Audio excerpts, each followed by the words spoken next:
Speaker को कि जिनका जज्बा एकदम क्लियर है, वो ये चाहते हैं कि हमारे पूरे भारत देश में ऐसे धरती पुत्र की सेना तैयार हो। हमारे next speaker dynamic leader and एमसेलिया managing director and CEO doctor Shyam Golab sir. Thank you.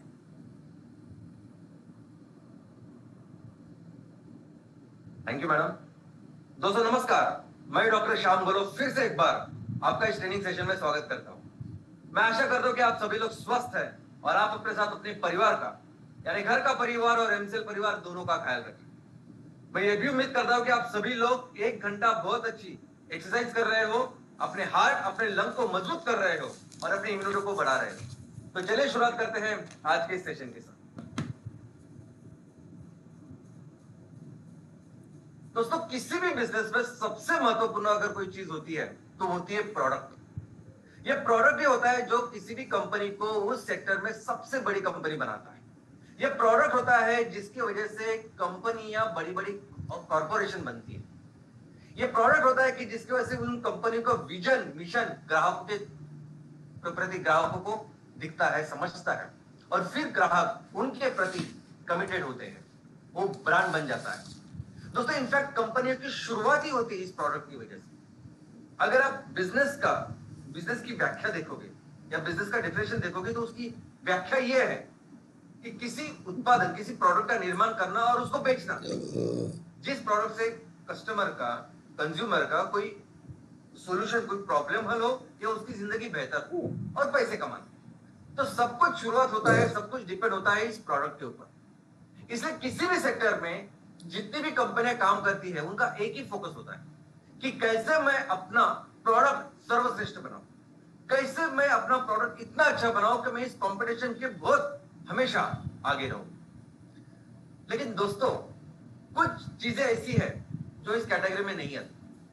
कुछ चीजें ऐसी है कि जिसमें ये कंपटीशन वगैरह कुछ भी नहीं होता। वो चीजें सिर्फ कस्टमर के लिए नहीं, सिर्फ उनके फैमिली के लिए नहीं, पूरे समाज के लिए, यहां तक कि देश के लिए अति आवश्यक होती है। और इस चीजों में आते हैं ईंधन और ऊर्जा। दोस्तों ऊर्जा और ईंधन इतने जरूरी है कि देश की, समाज की आर्थिक और सामाजिक प्रगति भी आज उसके ऊपर डिपेंडेंट है। वो देश जो 100% इस ऊर्जा और ईंधन में स्वयं पूर्ण है, वो बहुत तेजी से तरक्की करते हैं कंपेयर टू वो कि जो किसी दूसरे देश के ऊपर डिपेंडेंट है। सोचिए कि अगर 2 दिन पेट्रोल पंप बंद हो जाते हैं, सोचिए कि अगर 24 घंटे आपके यहां अगर बिजली नहीं है तो क्या फर्क पड़ेगा। इतनी जरूरी है आज की तारीख में ये ऊर्जा और ईंधन। और इसीलिए जो कंपनियां इस सेक्टर में काम करती है, जो कंपनी ऊर्जा और ईंधन में काम करती है, वो राज करती है, कई सालों तक राज करती है। अगर आप आज की वैल्यूएशन के जमाने में देखोगे कि पहले 10 कंपनियां, पहले 50 कंपनियां, ये जो वैल्यूएशन का गेम है, इस वैल्यूएशन में शायद आजकल वो नहीं है। क्योंकि वैल्यूएशन में क्या होता है, वैल्यूएशन की जो मेथड होती है उसमें होता है कि आज आप कितना बिजनेस कर रहे हो, धंधा कर रहे हो, उससे भी ज्यादा आने वाले दिनों में क्या होगा, आने वाले दिनों में 5 साल के बाद, 7 साल के बाद, 10 साल के बाद ये टेक्नोलॉजी, ये कंपनी, ये सेक्टर कैसे बेहतर होगा, इसके ऊपर से ये वैल्यूएशन किया जाता है।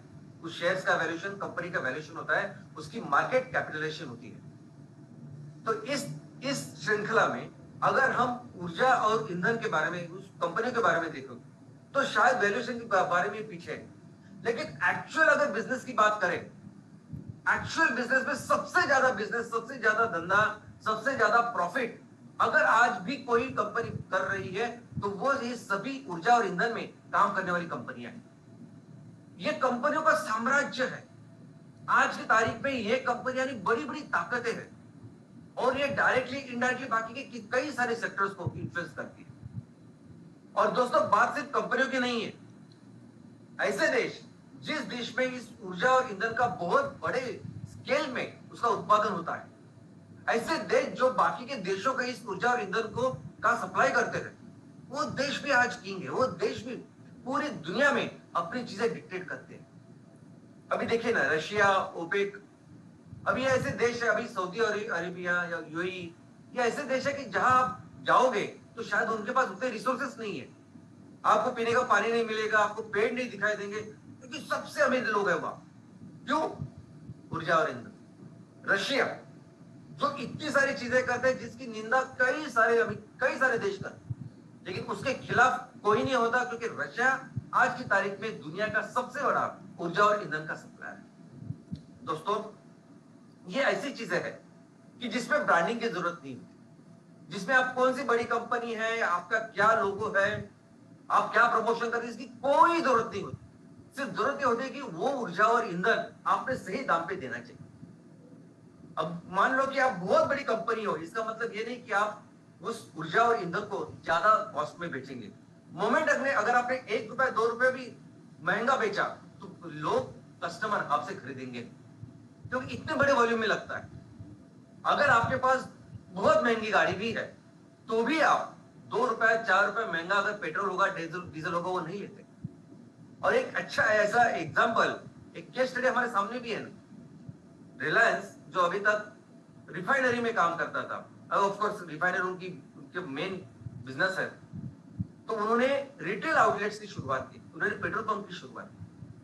लेकिन जब उन्होंने शुरुआत की थी तब उनके जो पेट्रोल डीजल के दाम थे, वो बाकी की जो कंपनियां रिटेल आउटलेट में काम कर रही थी उनके कंपैरिजन में 2 रुपए 3 रुपए 4 रुपए ज्यादा महंगे थे, क्योंकि बाकी की सभी कंपनियां ये ऑयल मार्केटिंग कंपनीज थे और उनको सब्सिडी थी, उनको गवर्नमेंट की मिलती थी, इसलिए इनके पेट्रोल डीजल के दाम महंगे थे। और रिलायंस ने पूरी कोशिश की ये बताने की कि उनका ईंधन कितना बेहतर है ये सब, लेकिन फिर भी कुछ नहीं हुआ।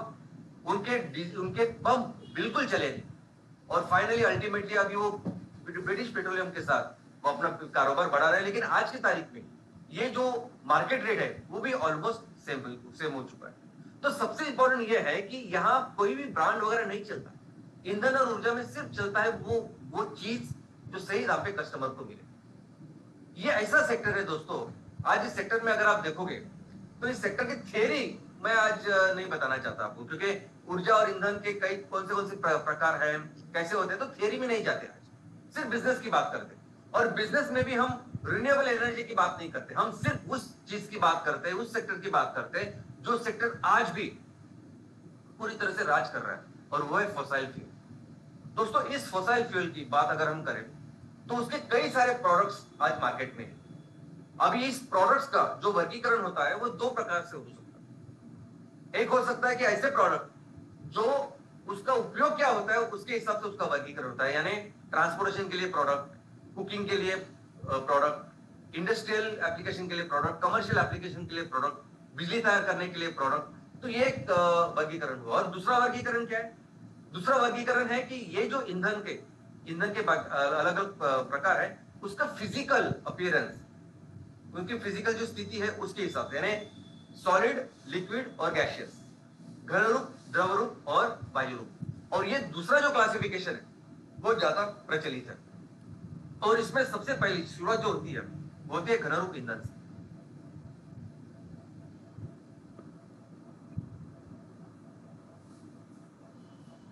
और घन रूप जीवाश्म ईंधन में आता है कोयला।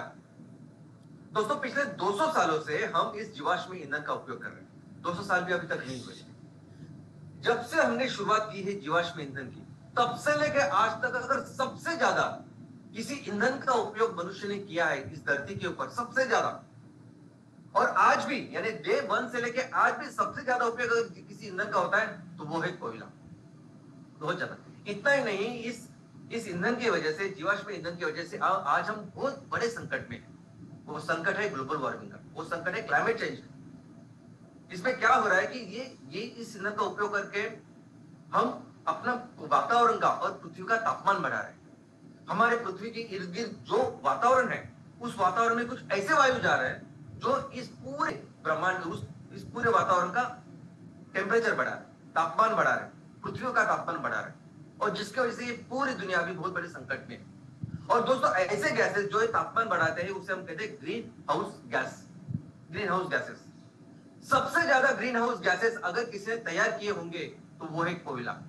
आज के तारीख पे जितने भी ग्रीन हाउस गैसेस है वहां वातावरण में, जिसकी वजह से हम ये संकट को देख रहे हैं, इसमें सबसे ज्यादा कॉन्ट्रीब्यूशन, सबसे ज्यादा ग्रीन हाउस गैस किसने छोड़ा होगा तो वो है कोयला। लेकिन बावजूद इसके सबसे बड़ा आज कोयले को सबसे बड़ा दुश्मन मानव जाति का कहा जाता है, लेकिन बावजूद इसके सबसे ज्यादा उपयोग आज भी उसका करते हैं हम। आज भी ऊर्जा और इस ईंधन के लिए सबसे ज्यादा डिपेंडेंट है हम कोयले के ऊपर।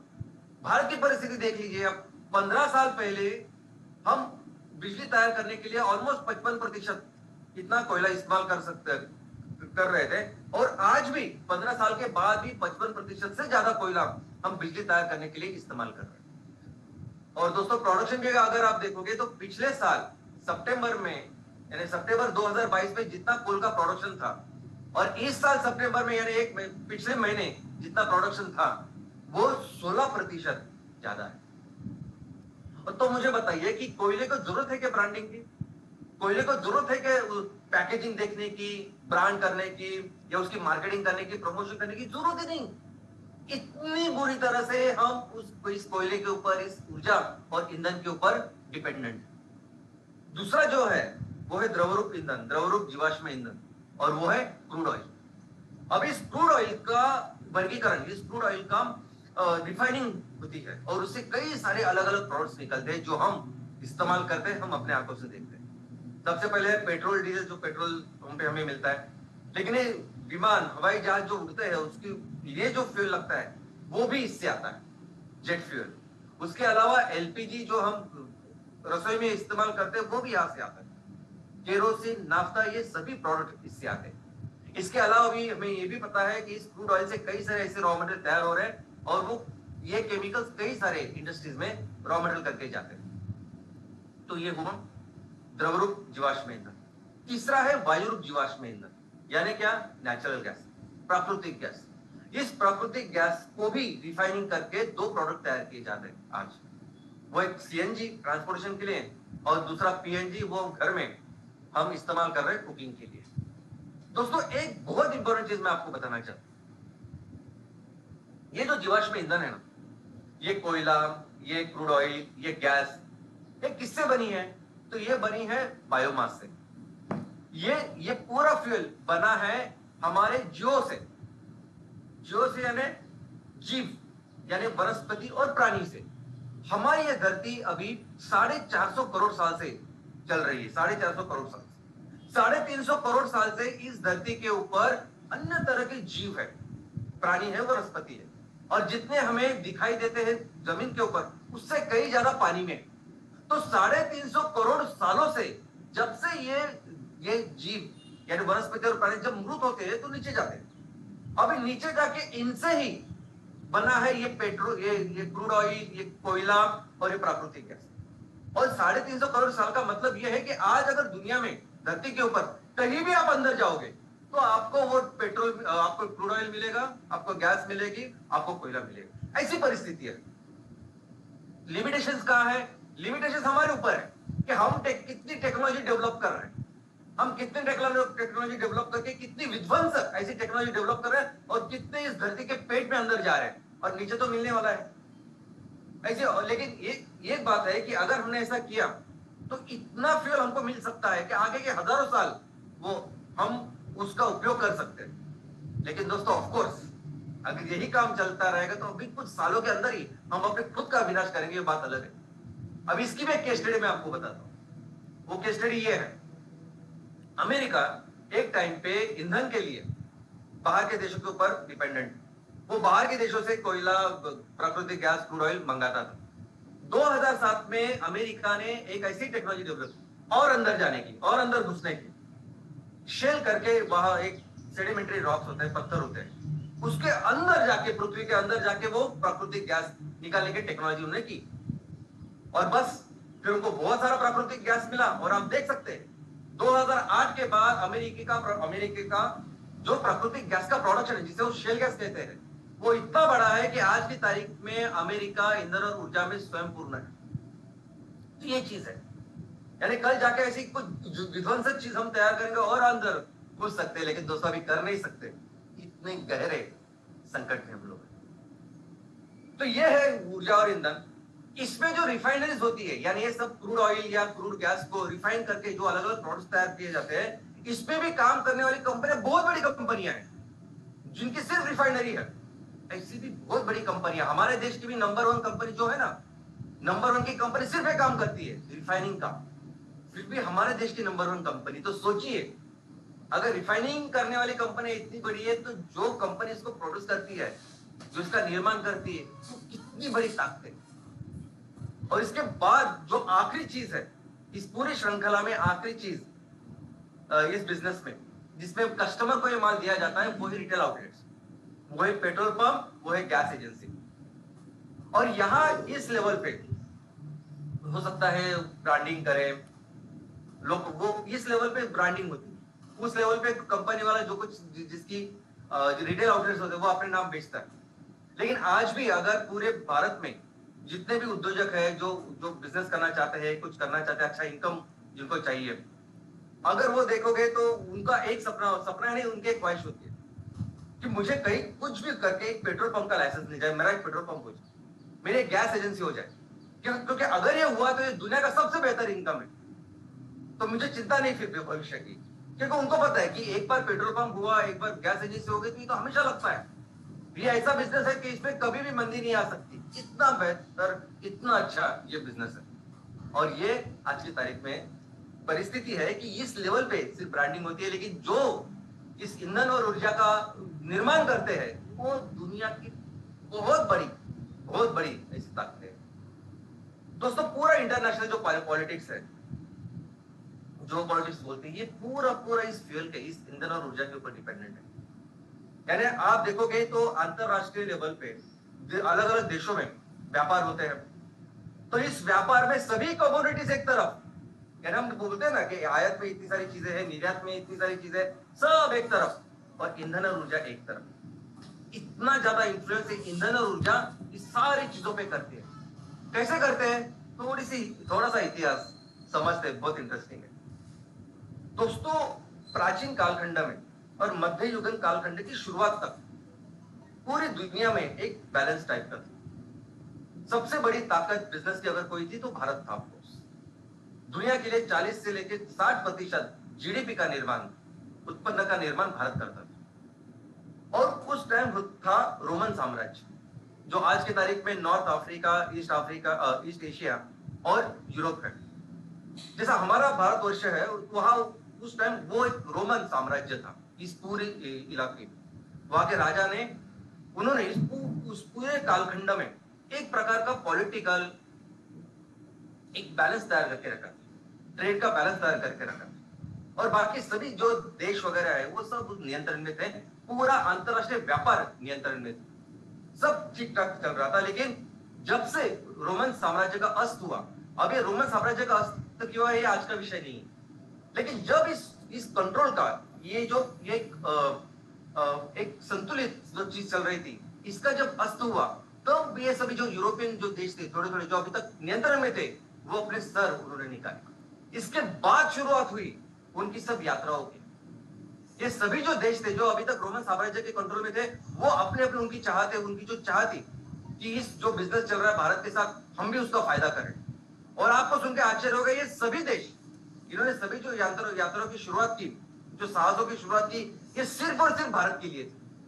वो सब देश सिर्फ भारत के पास जाना चाहते थे। अभी तक जो रोमन साम्राज्य ने जो जिनके थ्रू ये बिजनेस होता था, वो सब उसका शेयर, उसका फायदा कराना चाहते थे। और भारत को मिलने के चक्कर में, भारत के ढूंढने के चक्कर में, भारत जाने के चक्कर में इन्होंने बाकी सब चीजें की।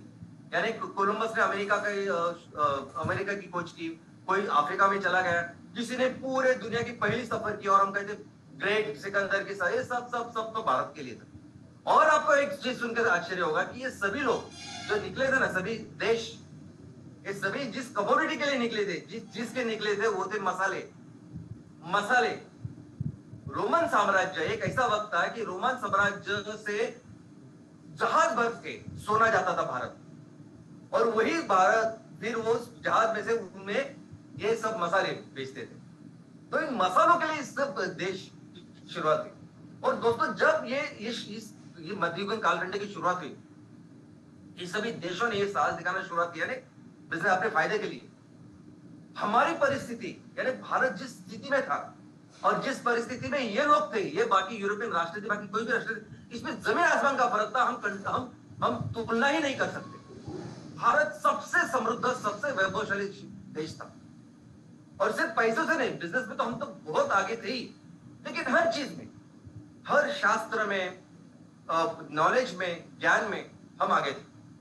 और फिर ऐसे राज्य में, ऐसे देश में हर कोई आना चाहता था, और आगे आए भी। दुनिया के ऑलमोस्ट सभी लोग यहाँ आए, भारत में रहे, कॉलोनीज बनाई और रहे। आई मीन इनफैक्ट आपको, हम हमेशा ही अंग्रेजों की बात करते हैं, लेकिन अंग्रेजों के 100 साल पहले अगर कोई आए थे फर्स्ट, तो वो थे पोर्चुगीज। पोर्चुगीज आए भी पहले, गए भी सबसे लास्ट। हमको आजादी मिली 1947 में, लेकिन पोर्चुगीज कब है? 1961 में, गोवा से। तो पहले पोर्चुगीज आए, बाद में डच आए, बाद में अंग्रेज आए, बाद में डैनिश, फ्रेंच, ये सभी लोग भारत में आए, रहे कई सालों तक। लेकिन इसके बाद एक बहुत बड़ा इतिहास में तब्दीली हुई, एक इंडस्ट्रियल रेवोल्यूशन, औद्योगिक क्रांति की शुरुआत हुई। कैसे? तो एक साइंटिस्ट जिनका नाम था जेम्स स्टुअर्ट, उनको पानी के बाफ के ताकत के बारे में पता चला कि पानी की बाफ क्या कर सकती है, और उन्होंने उसके ऊपर एक यंत्र निकाला, इंजन, जिसको जेम्स स्टुअर्ट इंजन हम कहते हैं।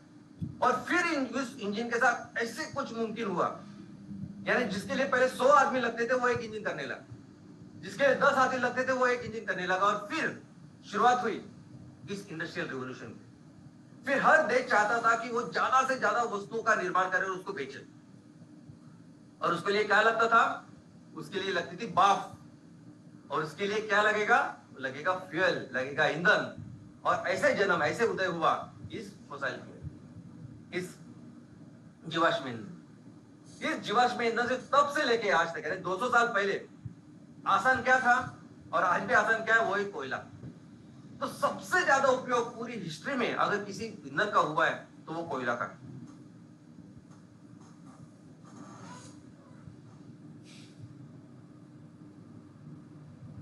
अब इस कोयले के साथ ज्यादा से ज्यादा, जितनी भी वाह उस टाइम तैयार की मनुष्य ने कोयले से की, और इसके साथ कई सारे इंडस्ट्री में बड़े बड़े यंत्रों का निर्माण किया गया, और बड़ा बड़ा जो मैन्युफैक्चरिंग है वो बढ़ी।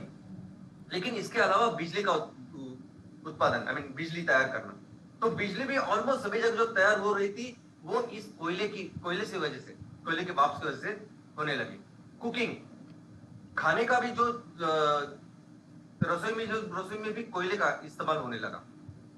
यहां तक कि ट्रांसपोर्टेशन, आप देखेंगे उस टाइम के सभी जो ट्रांसपोर्टेशन थे वो इस कोयले के वाष्प के ऊपर चलने लगे। और हम देख सकते हैं कि रेलवे गाड़ी आज भी कई जगह ऐसे है कि जो इस कोयले के ऊपर चलने वाले इंजन से चलती है। लेकिन इतना ही नहीं, आपको सुन के ताज्जुब होगा कि दुनिया की सबसे पहली जो 4 व्हीलर यानी कार है, वो कार किसके ऊपर थी? तो वो कार इस कोयले से जो बिजली बनी उस बिजली के ऊपर चली। कोयला सबसे इंपॉर्टेंट है, और इससे ये बिजली बना के बाकी अलग अलग चीज उन्होंने बनाई। तो सबसे पहली कार जो मनुष्य ने इन्वेंट की वो थी इलेक्ट्रिक व्हीकल। उसके बाद ये इंटरनल कंबशन इंजन आया। उसके बाद ऐसे इंजन आया कि जो लिक्विड या द्रवरूप फ्यूल पे काम करे, ईंधन पे काम करे। और उसके बाद क्रूड ऑयल की शुरुआत की इस इंटरनल कंबशन इंजन के बाद, और बाद में क्रूड ऑयल का रोल आया। इनफैक्ट क्रूड ऑयल का रोल जो पहले आया वो आया था ट्रांसपोर्टेशन के लिए, लेकिन धीरे धीरे ऑफकोर्स अलग अलग चीजें समझी, इंजन में सुधार आ गए, और इस तरह से क्रूड ऑयल का रोल फिर आगे गया बढ़ने लगा। अभी कुकिंग फ्यूल के बारे अगर आप इतिहास देखोगे रसोई के ईंधन के, तो वो भी एक अलग है, एक रोमांचक है। अभी इस पे हजारों सालों तक हमने लकड़ी और बायोमास का उपयोग किया है। लेकिन कैसे किया? ऐसे नहीं कि गिली हुई लकड़ी या कोई भी लकड़ी आई, कोई भी बायोमास और उसका इस्तेमाल किया, ऐसे नहीं। मनुष्य ने हमेशा उसके ऊपर भी चारकोल बनाने की विधि वो एकदम एस्टैब्लिश थी, प्रचलित थी। तो हम जो इस्तेमाल कर रहे थे वो बेसिकली चारकोल था, यानी कोयला, लकड़ी ली और लकड़ी को अच्छी तरह से उसका एक जलने वाला अच्छा फ्यूल बनाना, वो प्रोसेस है चारकोल बनाने की। और उस चारकोल से फिर हम खाना बनाते थे। और लेकिन जब से कोयला आ गया तो कोयला बहुत ही सस्ता था, सिंपल था, आसानी से मिलता था, तो वहां से हमने खाने की शुरुआत की। और बाद में आई इलेक्ट्रिसिटी, यानी पहले जो स्टोव थे जो दुनिया में बने वो इस बिजली के ऊपर चल रहे थे। स्टोव कोयले से बिजली बनी और बिजली के ऊपर चलने वाले ऐसे स्टोव थे। उसके बाद है ऑफ कोर्स जैसे क्रूड ऑयल डेवलप हुआ तो केरोसिन के ऊपर, और हमने ये देखे बचपन में जो चल रहे थे। उसके बाद आया एलपीजी। एलपीजी भारत की जो शुरुआत हुई वो 1955 में हुई और धीरे धीरे करके ये बढ़ा। आज की तारीख में अगर आप देखोगे तो नेचुरल गैस पूरी दुनिया में सबसे बहुत तेजी से बढ़ रहा है। जितने भी डेवलप्ड देश है, उस डेवलप्ड देशों में 70% लोग, 70% परिवार आज की तारीख में नेचुरल गैस इस्तेमाल कर रहे हैं। हमारे देश में भी अगर आप देखोगे तो ऑलमोस्ट हर शहर में अभी नेचुरल गैस बढ़ रहा है। लेकिन एक बहुत ही सुन करने वाली एक रिपोर्ट है, एक चीज है, इंफॉर्मेशन है, और वो ये है कि नेचुरल गैस दुनिया का सबसे बड़ा दुश्मन है। सबसे बड़ा अभी जो क्लाइमेट चेंज हो रहा है वो नेचुरल गैस की वजह से हो रहा है। पिछले 10 साल में जितना भी क्लाइमेट, जितना भी तापमान बढ़ा है वो इस नेचुरल गैस से बना है, नेचुरल गैस की वजह से बढ़ा है। बिकॉज पिछले 10-15 साल से नेचुरल गैस हमने इस्तेमाल करना चालू किया और तब से तापमान बहुत तेजी से बढ़ रहा है। और ये रिपोर्ट आईपीसीसी और बाकी ने दी है। तो कैसे कैसे नेचुरल गैस से कोई इतना तापमान कैसे बढ़ सकता है? तो दोस्तों देखो, कोयला जब हम जलाते हैं तो क्या तैयार होता है? Carbon dioxide. और हमको पता है कि सबसे ज्यादा कार्बन डाइऑक्साइड उधर है। एक नंबर 1 ग्रीन हाउस गैस क्या है? तो कार्बन डाइऑक्साइड, क्योंकि इतने सालों से हम उसका तैयार करते हैं। लेकिन जब आप नेचुरल गैस को उसको जलाते हो तो क्या बनता है पता है आपको? बनता है नाइट्रस ऑक्साइड। वो नाइट्रस ऑक्साइड जो इस कार्बन डाइऑक्साइड से 300 गुना ज्यादा गर्मी तैयार करता है। 300 गुना। 1 टन नाइट्रस ऑक्साइड इतनी गर्मी तैयार करेगा जितनी गर्मी तैयार करने के लिए 300 टन कार्बन डाइऑक्साइड लगेगा। और ये प्रमुख कारण है। लेकिन सिर्फ इतना ही नहीं है, ये आपको पता नहीं कि हेल्थ के लिए कितना कितना खतरनाक है। जितना पोल्यूशन बाहर हवा में होता है ना, उसके 20 से लेके 400 गुना तक इतना ज्यादा प्रदूषण ये नेचुरल गैस कर सकता है। इतना भयानक ये नाइट्रस ऑक्साइड है। और ये मैं नहीं कहता, अगर आप रिसर्च करेंगे तो आपको पता चलेगा। आज कई सारी संस्थाएं जो इसमें काम करती है, जो पर्यावरण में बाकी चीज में, वो सभी अगेंस्ट है नेचुरल गैस में। और ऐसी परिस्थिति आई कि अभी पूरी जो स्टेक होल्डर्स है, गवर्नमेंट है, अभी इसके ऊपर विचार कर रही है। तो दोस्तों ये सभी परिस्थिति में आज भी इस ईंधन और ऊर्जा का बहुत ही ज्यादा महत्व है। इतना ज्यादा महत्व है, ये सेक्टर ऐसा है, ये प्रोडक्ट्स, ये चीजें ऐसी है, ये कमोडिटीज ऐसी है कि इसमें ना कंपटीशन नहीं होता। इसमें नहीं ऐसा होता कि कंपनियां है अपना, वही जैसे मैंने आपको बताया कि मेरा प्रोडक्ट अच्छा होना चाहिए, ऐसा बिल्कुल नहीं होता। ईंधन और ऊर्जा में होता है युद्ध, वॉर, देशों में। ये है दोस्तों, आपको सुनकर ताज्जुब होगा, लेकिन ये जो पहला विश्व युद्ध क्यों हुआ, क्यों इसकी शुरुआत हुई, आप जब डिटेल में पढ़ोगे तो कई सारे इतिहासकार बोलते हैं कि ये विश्व युद्ध नहीं, ये ऑयल वॉर था। जब कोयले से हमने ऑयल के ऊपर स्विच करना चाहा, जब पूरी दुनिया उसमें जा रही थी, तो पूरी दुनिया की नजर थी कि कहां ज्यादा क्रूड ऑयल है। और फिर उसके हिसाब से जर्मनी ने, ब्रिटेन ने अपनी अपनी सब भूमिका ली और तब से शुरुआत हुई ऑयल। ये ऑयल वॉर है। यहां तक कि उसके बाद जितने भी इंटरनेशनल वॉर्स हुए, जितने भी जो पॉलिटिक्स हो गए, सिर्फ और सिर्फ इस ऑयल, इस ईंधन और ऊर्जा के लिए। ईरान और इराक में कोई जरूरत नहीं थी अमेरिका को आने के अंदर। जब दोनों का युद्ध चल रहा था, ईरान और इराक का, क्यों आया वो? क्योंकि उनको इराक का वो ईंधन चाहिए था, वो क्रूड ऑयल चाहिए था, गैस चाहिए था। दोस्तों आज भी रशिया और यूक्रेन की जो लड़ाई चल रही है, जो युद्ध चल रहा है, वो सिर्फ और सिर्फ इस ईंधन के लिए है। रशिया नहीं चाहते, वो रशिया को वो नेचुरल गैस और ऑयल का जो सप्लाई है यूरोप को, वो कंट्रोल में रखना है, और उसके लिए ये युद्ध। इनफैक्ट चाइना का अभी एक प्लान है। अगर आप देखोगे, चाइना एक रोड बना रहा है, और यहां तक कि चाइना एक इकोनॉमिक कॉरिडोर, एक सी रूट बना रहा है। ये सब कुछ जो चल रहा है ना चाइना का, ये सिर्फ और सिर्फ इस ईंधन और ऊर्जा, इसके ऊपर कंट्रोल के लिए है। यानी उसके साथ पाकिस्तान के साथ कॉरिडोर से लेके हर चीज, समुद्र का, उसके स्टेशन वगैरह, सब कुछ इसके लिए है। इस सेक्टर में अगर आज देखोगे आज क्या परिस्थिति है, तो आज ईंधन और ऊर्जा, जितनी भी हम रिन्यूअल की बातें करें और काम भी कर रहे हैं, लेकिन हम पूरी तरह से डिपेंडेंट है इस फोसिल फ्यूल के ऊपर। आज 65% जो ईंधन और ऊर्जा इस्तेमाल होती है वो बनती है फोसिल फ्यूल की। और इंटरनेशनल जो ट्रेड है, अंतरराष्ट्रीय जो व्यापार है, भले ही अगर आप डायरेक्ट वॉल्यूम देखोगे तो 12% इसमें आता है ईंधन और ऊर्जा, यानी कमोडिटी के हिसाब से 12% वॉल्यूम है डायरेक्ट ईंधन और ऊर्जा का, लेकिन ये तो डायरेक्ट है, इनडायरेक्ट है, ऑलमोस्ट हर सेक्टर इसके ऊपर डिपेंडेंट है। सोचिए सीमेंट की फैक्ट्री कैसी चलेगी, स्टील की फैक्ट्री कैसी चलेगी, अगर उनको ईंधन और ऊर्जा नहीं मिलेगा तो ऑलमोस्ट ये सभी चीज कंट्रोल करती है ईंधन। और यही चीज है, यही कारण है कि क्रूड ऑयल डिसाइड करता है महंगाई बढ़ेगी, कम होगी, घटेगी, सब कुछ। और इसीलिए जिनके पास ये ताकत है वो कुछ भी कर सकते, वो कुछ भी मनमानी कर रहे हैं। रशिया के खिलाफ ऑलमोस्ट हर यूरोपियन राष्ट्र में देश में उनके खिलाफ प्रदर्शन चल रहे हैं, कुछ भी नहीं, जो चाहिए उसको वो कर, बिकॉज़ आज की तारीख में दुनिया का सबसे बड़ा ऑयल एंड गैस सप्लायर। इस परिस्थिति में, ऐसी परिस्थिति में एमसीएल जो कर रहा है ना, इसका आप समझ नहीं सकते इसकी अहमियत। एमसीएल जो काम कर रहा है और आने वाले दिनों में इतनी बड़ी ताकत और बिजनेस बनने वाली है, आप नहीं समझेंगे। बायोफ्यूल की तरफ आज तक लोगों ने कैसे देखा है?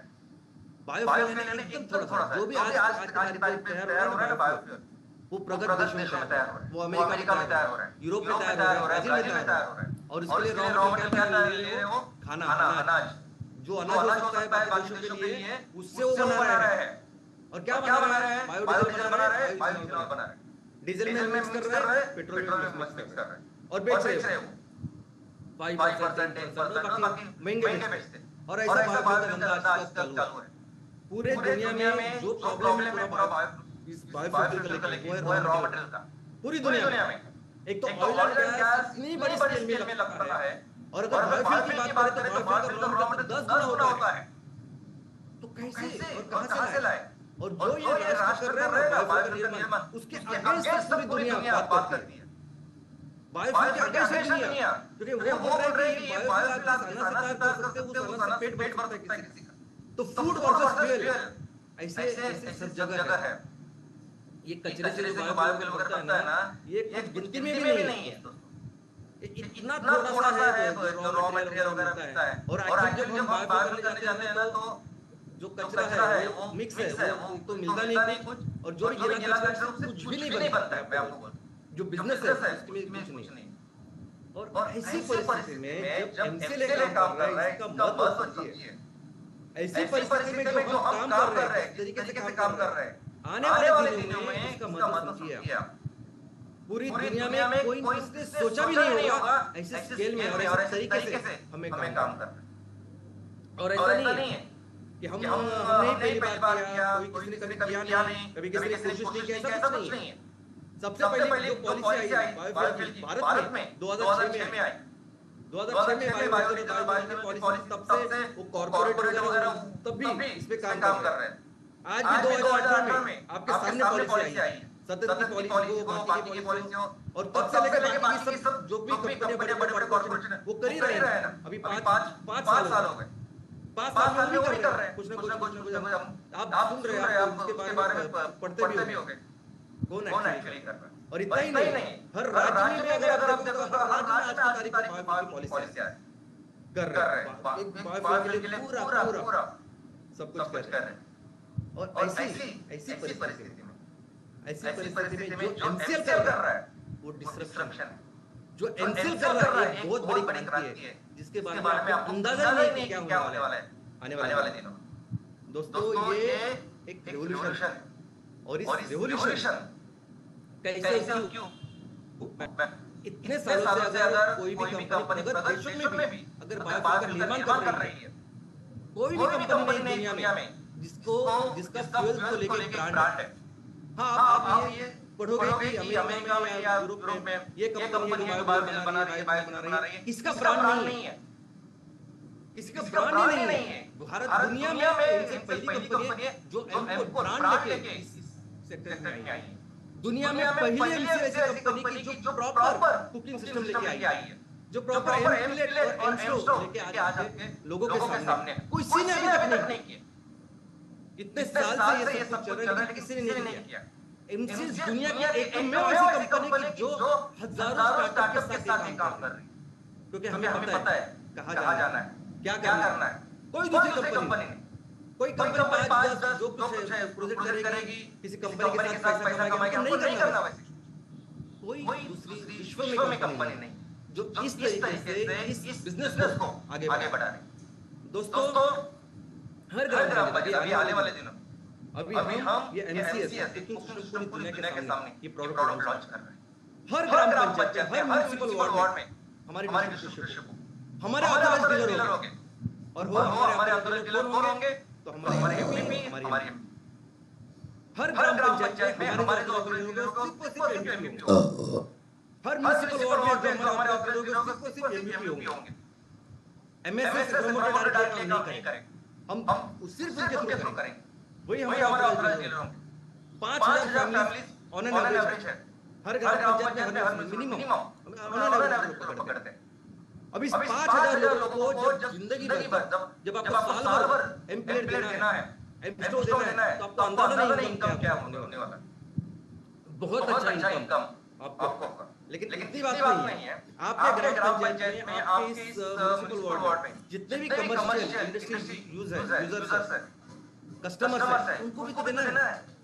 आज डोमेस्टिक में 85 रुपए अगर एलपीजी है, यहाँ तो 120 बन चुका है, तो पहले आपके ग्राहक करने की, यानी जो आज सड़क पे कोई छोटा सा धंधा कर रहा है, उससे लेके रेस्टोरेंट होटल तक, ये सभी हमारे ग्राहक है। और सभी जो आपके ग्राम पंचायत में होंगे, जो आपके म्युनिसिपल वार्ड में होंगे, ये काम ऑथराइज्ड डीलर सिर्फ हमारे एमपी होगा, सिर्फ हमारे एमपी होंगे और ये उनको देंगे। और बात सिर्फ इतनी नहीं है दोस्तों, I mean, अगर आप बाकी किसी भी आज जो इस फोसल जेल में डीलर कर रहा है, काम कर रहा है, इनका बिजनेस सिर्फ लिमिटेड है, तो पेट्रोल पंप से है, गैस एजेंसी से है, उस पर्टिकुलर प्रोडक्ट से, इससे कहीं ज्यादा इनकम आप लोगों का होने वाला है, बहुत ज्यादा।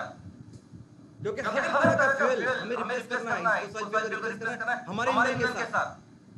हम जब एमसीएनजी तैयार करेंगे ना और उसको भी बेचेंगे, तो जरूरत है कि पेट्रोल पंप भी डालें।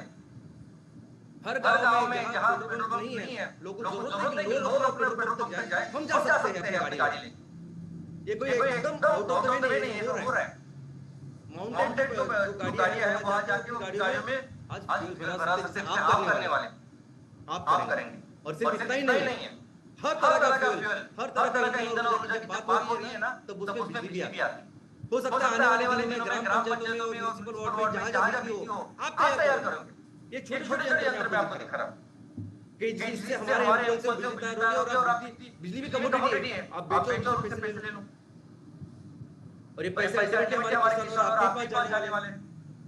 और ये सभी इनफैक्ट एक ग्राम पंचायत में, एक म्युनिसिपल वार्ड में, यानी पूरा जो बिजनेस है ना ईंधन और ऊर्जा का, ये पूरा वॉल्यूम का बिजनेस है, ये स्केल का बिजनेस है। इतना लगता है लोगों को कि आप सोच नहीं सकते। और इसमें अगर काम करेंगे ना, आज अगर आप मल्टीनेशनल कंपनी में बहुत बड़े लेवल पे भी अगर काम करें, बेहतर इनकम आपको होने वाली है।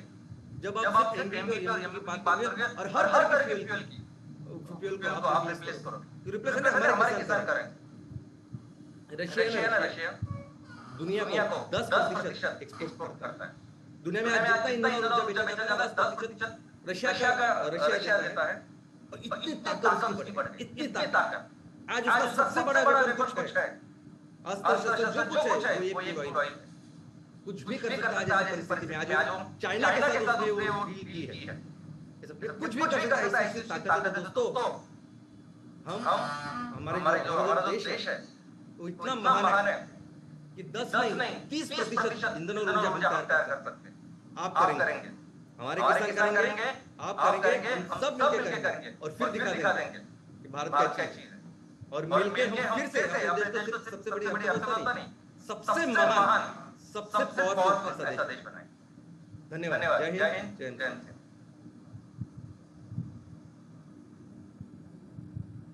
So, Hardik,